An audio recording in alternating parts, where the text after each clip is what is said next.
नमस्कार, निष्पक्ष न्यूज में आपका स्वागत है। आपके साथ मैं हूं रवि ठाकुर। निष्पक्ष न्यूज में बात करेंगे आज की सबसे बड़ी खबरों की। पहली खबर महाराष्ट्र से है। महाराष्ट्र में एनसीपी के भीतर लड़ाई की बात सामने आ रही है, जिससे पार्टी चीफ शरद पवार की टेंशन हाई हो गई है।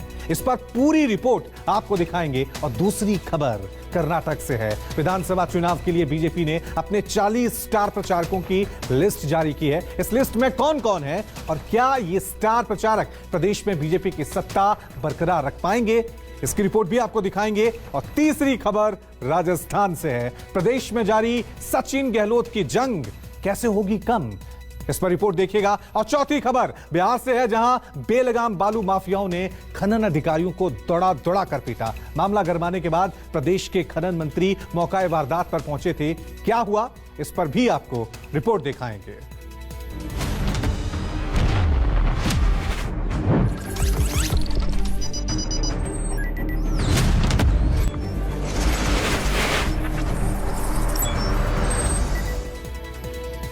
अगले 15 दिनों में 2 सियासी धमाके होंगे। एक महाराष्ट्र में होगा, दूसरा दिल्ली में।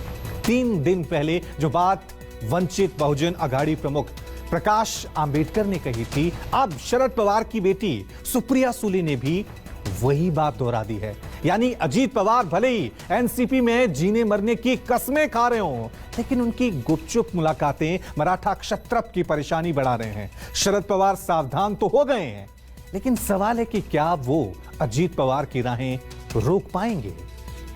नाही, राज्यात नाही, दिल्लीला आणि एक दिल्लीत आणि एक राज्यात, 2 होणार असं म्हणाले. काय होणार आहे तुम्हाला माहिती आहे? मी वास्तव तेच जगते, त्यामुळे मला आजचं तुम्ही विचारलं तर सांगू शकते.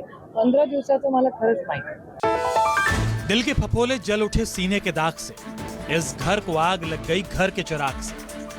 एनसीपी का आशियाना फिर धुआं धुआं है। बेशक चिंगारी कहीं दिख नहीं रही, लेकिन चाचा एक बार फिर भतीजे के चक्रव्यूह में फंस गए लगते हैं। बहन भी बहुत कुछ बता रही है, लेकिन जितना बता रही है उससे ज्यादा छिपा रही है। सुप्रिया को खिचड़ी पकने की बू लग चुकी है, लेकिन भाई की बेवफाई को सबके सामने कहने में रुसवाई थी, लिहाजा इल्जाम बाजार आयत कर दिया। जिनके बिकने के इम्कान थे उनके नाम से किनारा कर दिया। बड़ी चालाकी से खरीदार का इशारा कर दिया।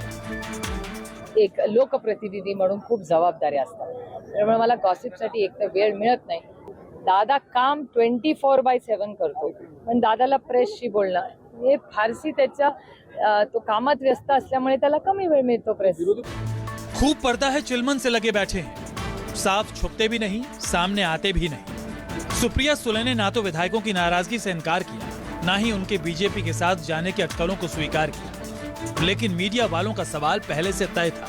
प्रकाश आंबेडकर के बहाने 2 धमाके का सवाल उछाल दिया। जो बात बहन के दिल में बैठी थी, अचानक लबों पर आ गई। 15 दिवसामध्ये बरंच मोठं राजकारण महाराष्ट्रामध्ये होईल, तेव्हा आपण 15 दिवसाची वाट पाहूया. मी एवढंच म्हणतोय, 15 दिवस जरा थांबा. वो बात तो चिराग की करते हैं, लेकिन अक्सर हवा के साथ रहते हैं। महाराष्ट्र के लोग जितना शरद पवार की सियासत को समझते हैं, अजित पवार उससे भी ज्यादा पर्दा रखते हैं। कुछ लोग इसे उनकी सीएम न बन पाने की कुंठा भी कहते हैं। अजित पवार के दिल में बरसों से जो अरमान अंगड़ाई ले रहे थे, मुख्यमंत्री बनने का वो ख्वाब 2004 से ही अधूरा है। कहते हैं 2019 के शपथ ग्रहण की कहानी उसी कसक से बनी थी, लेकिन चाचा ने भी जिद ठान ली। आखिरकार भतीजे को सरेंडर करना पड़ा। ना चाहते हुए भी बीजेपी से रिश्ता तर्क करना पड़ा। एनसीपी के 30 से ज्यादा विधायकों के साथ बीजेपी से हाथ मिलाने की अटकलों के बीच मुंबई में मंगलवार की रात भी एक गुपचुप मुलाकात हुई। सूत्रों की माने तो मुंबई के कोलाबा इलाके के एक 5 स्टार होटल में अजित पवार, प्रफुल्ल पटेल, दिलीप वालसे पाटिल और छगन भुजबल की मुलाकात हुई। लेकिन बात क्या हुई ये किसी को पता नहीं चली। राजनीति के रंगमंच पर अजित पवार हर दिन नए किरदारों में नजर आते हैं। विधायकों से मुलाकात को रोजमर्रा की राजनीति का हिस्सा बताते हैं। चाचा के सपने को ही खुद का सपना बताते हैं। एनसीपी को चीख चीख कर अपना बताते हैं। जब भी मीडिया दुखती रख छूती है, अजित पवार गुस्से में आ जाते हैं। असली सवाल आते ही तमतमा जाते हैं। सुनो ना, मेरा सुनना है कि जाओ. अशा अनेक प्रकारचे जे काही फळबाग आहेत त्याचं अतोनात नुकसान झालेलं आहे. ह्याच्यामध्ये कुठलाही तथ्य नाहीये. या बातम्यांच्यावर कुठलाही विश्वास ठेवू नका.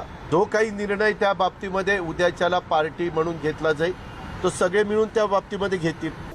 राष्ट्रवादी कांग्रेस पार्टी एकजुट है, शरद पवार का ये कहना बिल्कुल सच है। लेकिन पार्टी के कई विधायक अजित पवार के साथ सत्ता की सवारी के लिए बेताब है। ये बात भी पूरी तरह से झूठ नहीं है। मराठा क्षत्रप की बेबसी भी इसी की तस्दीक कर रही है। जी काही चर्चा तुमच्या मनात आहे ती आमच्या कुणाच्या मनात नाही, ती या चर्चेला अजिबात महत्त्व नाही। काहीतरी बातम्या तयार करण्याच्या स्वामींचं काम कोणतरी करतंय यापेक्षा त्याला काही अर्थ नाही।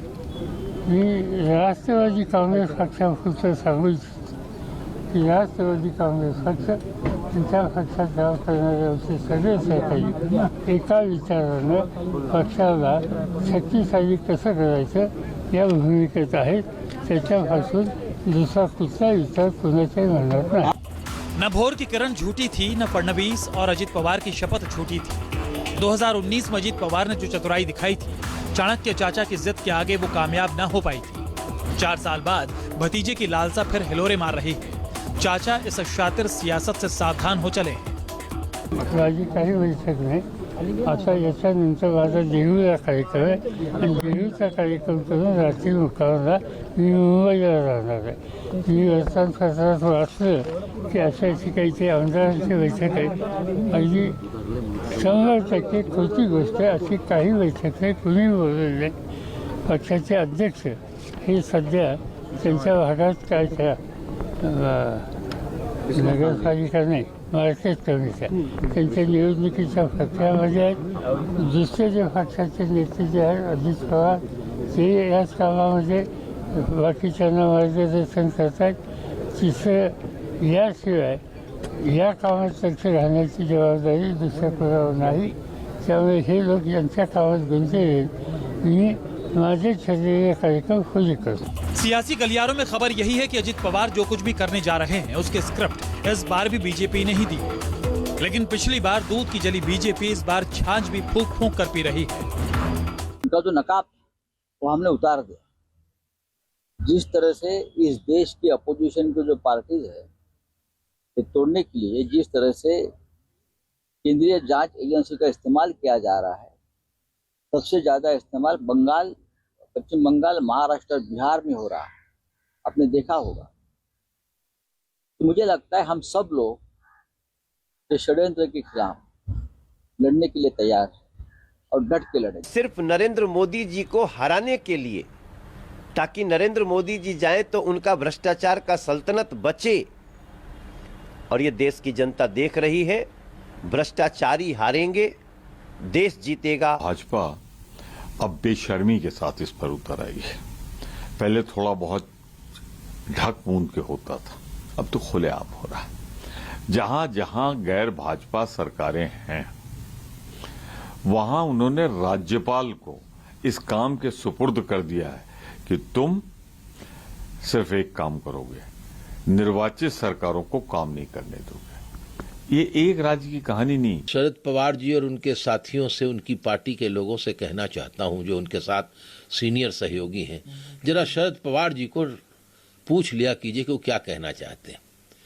एक तरफ वो कह रहे लोकतंत्र समाप्त हो रहा है, 9 राष्ट्रीय राजनीतिक दलों के नेताओं के साथ राष्ट्रपति को पत्र लिख रहे हैं, और दूसरी तरफ कह रहे हैं कि देश बड़ी अच्छे तरीके से चल रहा है। तीसरी तरफ वो ये कहते हैं कि साहब ये जो कहा जा रहा है कि विकास नहीं हुआ है, यह भी गलत है। शरद पवार एक बार फिर सियासी झंझावात के सामने खड़े हैं। एनसीपी का दिया एक बार फिर आंधी के निशाने पर है। शरद पवार की शिकायत भी हवाओं से ही है। काश उन्हें पता होता कि जिस चिराग के हिफाजत में वो हाथ पांव मार रहे हैं उसमें तेल ही कम है। इंद्रजीत सिंह, मुंबई, न्यूज़ 24।